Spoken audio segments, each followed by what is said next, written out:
करण भाई का ये दावा है कि भाई इस डाल का हरियाणा जो है वो परिवर्तन के बाद आप दिखाना चाहो। सारे भाइयों ने राम राम भाई, मैं उतारा देसी पत्रकार धर्मू और देसी देख बिना ब्रेक लाइक शेयर पे उठा टेक और अब सिंह चोटा लगे छोरा के लाग जो ढेक। करण भाई दर्शकों ने राम राम राम राम। तो करण भाई परिवर्तन यात्रा जी चौगुर्दा रुका रोड़ा हो रहा है बोले याना सियाना छोड़ छिंदा बड्डा छोटा बुढ़ा ठेड़ा पड़ोसी मित्र प्यारा सारे ने सोचा कि भाई वो कोई लेयर बोले परिवर्तन यात्रा। तो आप लोगों की परिवर्तन यात्रा के परिवर्तन लेकर आओगी, किस डाल का परिवर्तन? क्योंकि पहले पूरा हरियाणा लूटिया पिटिया पड़ा है, सारे जितने भी मतदाता हैं या प्रदेश की जनता है वह अपना आपने लूटिया पिटिया समझने लग रही है। तो ऐसा कौन सा परिवर्तन लेकर आओगे? समझने की बात नहीं, आज के जो हालात हैं इस सरकार ने इस तरह के काम करे हैं कि हरियाणा प्रदेश को लूट के खा लिया। मैं आपसे पूछना चाहूँ, ऐसी क्या जरूरत है कि आधार कार्ड और पैन कार्ड को जोड़ने की आज आवश्यकता है? ये तो गठबंधन कर रहे हैं कि गठबंधन सीधा सीधा है कि अगर जोड़ोगे तो 1100 रुपए देने पड़ेंगे, नहीं जोड़ोगे तो 10,000। अगर घर में 5 या 6 आदमी हैं तो 5500 और 6600 रुपए चलेंगे नहीं चलेंगे। और ये पैसा किस लिए इकट्ठा करा जा रहा है? प्रदेश के विकास के लिए। प्रदेश के विकास के लिए नहीं। हाँ जी। अंबानी और अदानी जैसे जब डूबने लगे उनको कैसे बचाया जा सके, उनको उभारा जा सके, तब ये पैसा उन कंपनियों को दिया जाता है। चलो बड़ी बड़ी बात लेकर कांड लग रही है भाई। चाहता हूँ कि भाई रही खोई कसर हम पूरी कर दो। बात महसूस करने की नहीं, ये असलियत है धर्मू भाई कि आज हरियाणा प्रदेश को इस सरकार ने दोनों हाथों से लूटने का काम कराया। और मैं नहीं कहता ये गांव का शहर के बच्चे बच्चे की जुबान पर है हरियाणा प्रदेश के अंदर। और जहां तक परिवर्तन की बात है, हमने पहले भी हरियाणा में चौधरी ओम प्रकाश चौटाला जी की सरकार थी ऐसे काम करे जिसका उदाहरण अगर मैं आपको दिखाना चाहूं तो आपके पीछे ही है। अच्छा आप दिखाओ जी, अगर खड़े होकर के उदाहरण देखोगे तो ये हरियाणा प्रदेश कैमरामैन दिखूंगा पर दिखा दे भाई। कैमरामैन विक्की तने आप प्रगति की राह दिखी? तो करण भाई का ये दावा है कि भाई इस डाल का हरियाणा जो है वो परिवर्तन के बाद आप दिखाना चाहो। बिल्कुल, ये चौधरी ओम प्रकाश चौटाला जी के समय में ही ये सारा गुड़गांव का जो आप नजारा आज देख रहे हो ये बदला था। और इस सरकार ने अगर कोई नई चीज दिखाई हो तो मुझे बता दो। और पिछले दिनों का एक आर्टिकल था अखबार का, मेरा क्या है नहीं है, द हिंदू अखबार में आर्टिकल आया था कि हरियाणा प्रदेश दुनिया में 9वें नंबर पे था इंटरनेशनल इन्वेस्टमेंट के अंदर, जो कि गिर करके आज 13वें नंबर पर पहुंच चुका है। अच्छा जी। लेकिन प्रदेश सरकार तो मतलब बड़े बड़े दावे करने लग रही है।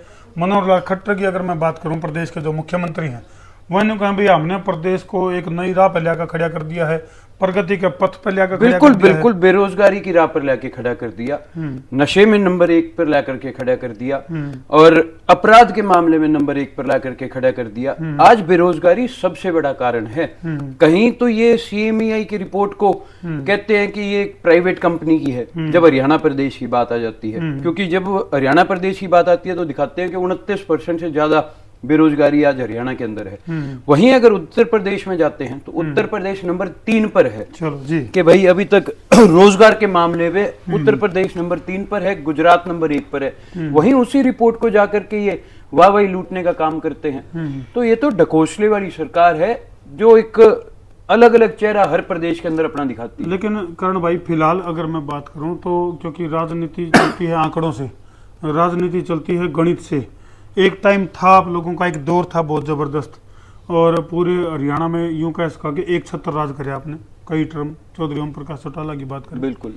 लेकिन फिलहाल जो है बड़े संघर्ष के दौर से आपकी पार्टी गुजर रही है और परिवर्तन यात्रा का ये समझ लो कि हाफ सेंचुरी आप लोगों ने लगा दी है।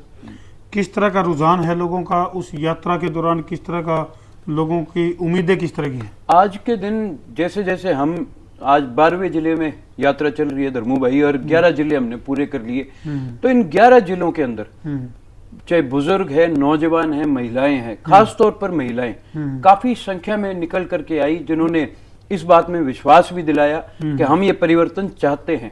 क्योंकि जो वायदे इस सरकार ने करे थे, चाहे वो केंद्र की सरकार थी चाहे वो प्रदेश की सरकार थी, उनमें से कुछ भी पूरे नहीं हुए। और कागजों में जरूर इन्होंने बहुत सी बातें करी है कि हाँ इतने हमने पूरे कर दिए, नहीं तो 33 से ज्यादा तो पेपर लीक हो गए। और पिछले दिनों ये कहते थे, एक हमारा पत्रकारों के साथ ही एक बैठक थी जहां पर सरकार के नुमाइंदों ने ये बात कही थी कि हमारी कोई सी नौकरी नहीं रद्द हुई। पिछले दिनों इनकी सरकार की तीसरी नौकरी हाई कोर्ट ने रद्द करी है। 5500 पुलिस अधिकारी जो भर्ती करे गए थे 2018 के अंदर, वो नौकरी भी अब रद्द हो चुकी है। और बाकी जितनी नौकरी अभी तक हुई है उन सब पे केस चल रहे हैं। और ये कहते थे कि खर्ची और पर्ची का हमने सिस्टम बंद कर दिया। चलो करण भाई, जैसे PPP की अगर मैं बात करूं तो उसके जरिए प्रदेश सरकार का दावा है कि हम हर प्रदेश की जनता के हर व्यक्ति को या गरीब जो कर्मचारी वर्ग हैं या कमेरा वर्ग है उसको लाभ देने का काम। चलो आप मुझे बताओ धर्मू भाई, आपने आधार कार्ड बनवाया था? बनवाया होगा। बिल्कुल बनवाया। जब आपका आधार कार्ड बन गया तो आपकी पहचान होगी कि नहीं होगी? पहचान तो होगी। और फिर उसी घर में आपके भाई भी रहते होंगे, आपकी माता जी, आपके पिताजी, परिवार उसी घर में रहता होगा। बिल्कुल जी। सबका उसमें एड्रेस आ गया, सबकी पहचान होगी कि भाई ये एक परिवार है जो इस फलाने घर में रहता है। ठीक है। फिर परिवार पहचान पत्र की क्या जरूरत है? कहीं कोई आवश्यकता दिखती है? तो मैं बताता हूँ आपको उसकी आवश्यकता क्या है कि भाई उसको अब आप पैन कार्ड के साथ जोड़ो। क्यों? सरकार बताएगी, हमें तो पता नहीं। और इसका कोई मेरे को तो अभी तक समझ नहीं आया, जितनी जानकारी, क्योंकि मैंने भी फाइनेंस में अपनी एजुकेशन करी है, तो मुझे इस चीज का समझ नहीं आया कि आधार कार्ड को और पैन कार्ड को जोड़ने का क्या उद्देश्य है। नहीं, ये तो उद्देश्य तो एक बात बताओ करण भाई, जब सरकार गठबंधन चल रही है तो फिर पैन कार्ड और आधार कार्ड का गठबंधन क्यों नहीं करे सरकार? नहीं, मैं बताता हूँ क्यों कर रही है। गठबंधन की आदत पड़ रही है। बता देता हूँ आपको क्यों कर रही है। बताओ जी। क्योंकि आप जब पैन कार्ड अपना जोड़ोगे तो आपकी जेब से 1100 रुपए सरकार को जाएंगे। ठीक है जी। अगर घर में 10 सदस्य हैं तो 11,000 रुपए चलेंगे, नहीं चलेंगे? वो 11,000 रुपए सरकार हमारे विकास पे नहीं काम करेगी। कल को अदानी और अंबानी जैसी कंपनियां जब डूबेंगी उनको कैसे बचाया जा सके, उन खतर उनके लिए लकड़ी की बोट तैयार करने के लिए तैयार। यहाँ पर किसान के ऊपर कर्जे की मार पड़े तो किसान को कोई कर्जा माफ नहीं है, इन कंपनियों को कर्जा माफी दी जाती है। इसलिए ये पैसा इकट्ठा किया जा रहा है गरीब कमेरे मजदूर वर्ग के आदमियों से, उनकी जेब कैसे काट के पैसा ले आया जाए। चलो करण भाई, कल जो अभय सिंह चौटाला जी उधर उमरा में भाषण दे रहे थे और वो न्यू कह रहे थे भाई बिजली के मीटर का बोले बिल 500 रुपया तो फालतू नहीं आऊगा, बोले मीटर घर का भीतर लुआ दूंगा। तो कितने ऐसा तो नहीं कि भाई बिजली चोरी को समर्थन कर रहे हो? बिजली चोरी जब होती नहीं थी फिर ये मीटर बाहर लगा करके तो इन्होंने कह दिया ना कि आदमी चोर है। आदमी अपने बिल भर रहे हैं, जब आज हर नागरिक अपना बिल भर रहा है तो फिर बिजली चोरी कहां से आ गई? मतलब जबरदस्ती चोर बनाया जा रहा है जनता को।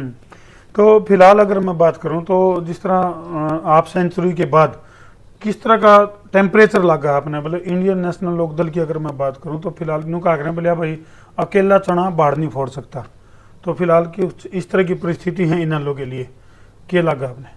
आने वाले समय में आप मान करके चलो इंडियन नेशनल लोकदल अपनी बलबूते पर चुनाव लड़ेगी और अपनी सरकार भी बनाएगी।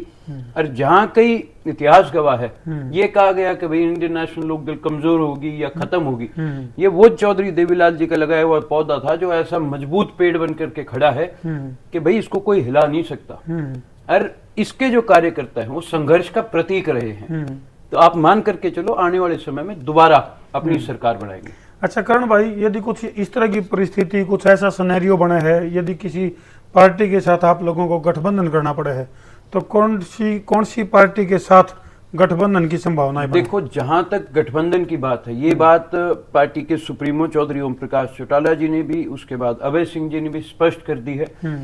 गठबंधन उसके साथ हो सकता है जो हरियाणा हित के लिए आएगा। जो कोई शर्तें लेकर के आएगा या कोई अपने स्वार्थ के लिए आएगा उसके साथ हमारा गठबंधन नहीं हो सकता। सिर्फ और सिर्फ हरियाणा हित की कोई बात करेगा आकर के तो हम सोच विचार कर सकते हैं। नहीं तो चौधरी ओम प्रकाश चौटाला जी ने हमेशा इस बात में विश्वास रखा है, कमजोर सरकार से ज्यादा मजबूत विपक्ष में बैठना ठीक है। चलो बहुत बढ़िया। तो भाई ये थे अभय सिंह चौटाला के लड़के करण चौटाला, जिनने बड़े बड़े दावे करे हैं और इस यात्रा के बाद इनलो जो यानी कि इंडियन नेशनल लोकदल जो पार्टी है उसको मजबूती की ओर लेकर जाने की बात का दावा करें। बाकी देखो आने वाले टाइम में कौन सी पार्टी के गिला इनलो का गठबंधन की संभावनाएं बनेगी या किस तरह की तस्वीर निकल कर आओगी। तो वीडियो ने कर दो भाई जिला का शेयरिंग का दर्जो फतूर ताकि समस्या उसके दूर। मैं हूं तारा देसी पत्रकार धर्मू। जय जवान, जय किसान, जय हिंदुस्तान।